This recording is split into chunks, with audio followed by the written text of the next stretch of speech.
తాకట్లో ఉన్న మీ బంగారాన్ని విడిపించి ఆ రోజు ఆన్లైన్ రేటుకి కొంటాం. Sharma gold company. లక్షల్లో అప్పు కానీ గెలిచి వస్తామనే ధీమాతో అగ్రరాజ్యంలో అడుగుపెట్టిన వారి పరిస్థితి ట్రంప్ రాకతో అగమ్యగోచరంగా మారింది.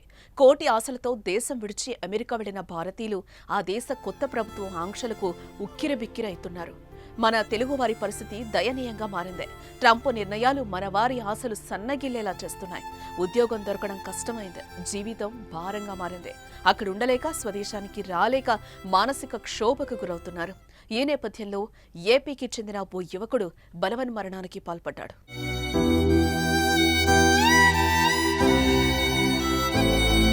డాలర్ డ్రీమ్ ప్రతి ఒక్కరి కల. అమెరికా వెళ్లాలి, ఉద్యోగం చెయ్యాలి, బాగా సంపాదించాలని భారతీయుల ఆశ, వారి తల్లిదండ్రుల ఆకాంక్ష కూడా.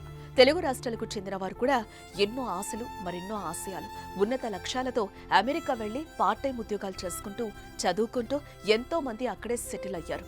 పెళ్లిళ్లు చేసుకుని స్థిరపడ్డారు. అమెరికా అధ్యక్షుడిగా డొనాల్డ్ ట్రంప్ అధికారంలోకి వచ్చింది మొదలు సంచలనాత్మక నిర్ణయాలు తీసుకుంటున్నారు. ఆయన రాకతో అక్కడున్న భారతీయులకు కష్టాలు మొదలయ్యాయి. మునుపటిలా జీతం లేదు, ఆర్థికంగా చితికిపోతున్నారు. ఉద్యోగ అవకాశాలు తగ్గిపోయాయి. దీంతో ఎంతో మంది మానసికంగా చితికిపోతుంటే కొందరు బలవంతంగా తనువు చాలిస్తున్నారు. తాజాగా గుంటూరుకు చెందిన గుడివాడ మండలం దొండపాడు గ్రామానికి చెందిన అభిషేక్ చనిపోవడం తీవ్ర విషాదాన్ని నింపింది.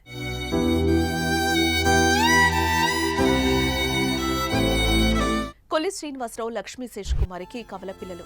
శ్రీనివాసరావు గుడివాడలో ఓ ప్రైవేట్ ఉద్యోగం చేస్తున్నాడు. కుమారులు కొల్లి అరవింద్ అభిషేక్ ను కష్టపడి చదివించారు. అభిషేక్ 10 ఏళ్ల కిందట ఎంఎస్ చదివేందుకు అమెరికాకి పంపించారు. అందుకోసం చాలా అప్పులు కూడా చేశారు. అమెరికా వెళ్లిన అభిషేక్ మాస్టర్స్ డిగ్రీ పూర్తి చేసి అమెరికాలోనే మంచి ఉద్యోగం సంపాదించాడు.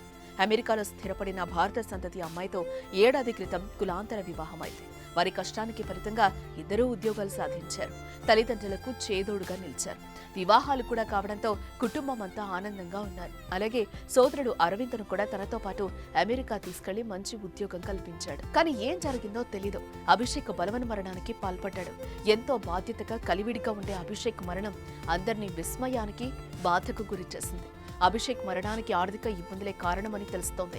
సరైన ఉద్యోగం లేక 6 నెలలుగా ఆర్థిక ఇబ్బందులతో సతమతమవుతున్నట్టు సమాచారం. ట్రంప్ రాకతో ఉద్యోగ కష్టాలు కూడా పెరగడంతో మరో దారి లేక చనిపోయినట్టు తెలుస్తోంది.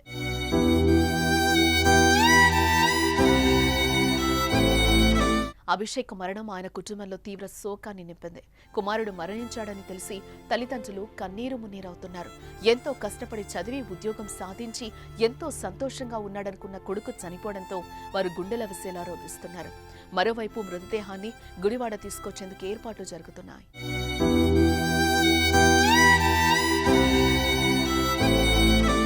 అమెరికాలో అభిషేక్ ఒక్కరే కాదు, చాలా మంది ఇలాంటి గడ్డు పరిస్థితులు ఎదుర్కొంటున్నారు.